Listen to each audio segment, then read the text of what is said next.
Big boss season 6 മാറ്റിപ്പിടിക്കാൻ വേണ്ടി കിടിലം 5 wild കാർഡുകൾ കയറുന്നു. നാളെയോ മറ്റന്നാളോ ആണ് വൈൽഡ് കാർഡുകൾ വീട്ടിൽ കയറുന്നത്. വൈൽഡ് കാർഡുകൾ കയറിയാൽ ഇതുവരെയുള്ള ഗെയിമുകളെല്ലാം മാറും. പുതിയ ബിഗ് ബോസ് ആയിരിക്കും പിന്നെ കാണാൻ സാധിക്കുന്നത്.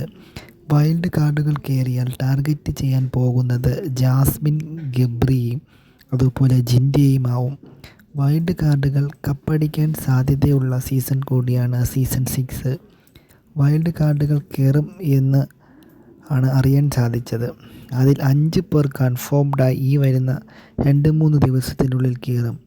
കൂടാതെ സിജോയും വിഷു എപ്പിസോഡിൽ കയറും. ആരൊക്കെയാണ് വൈൽഡ് കാർഡായി കയറാൻ പോകുന്നതെന്ന് നോക്കാം.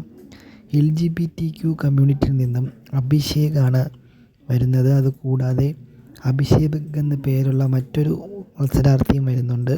സീക്രട്ട് ഏജൻ്റായ സായി കൃഷ്ണ, അതുപോലെ DJ സെബിൻ, പൂജ കൃഷ്ണ എന്നിവരാണ് ഹൗസിനുള്ളിൽ കയറാൻ വേണ്ടി പോകുന്നത്.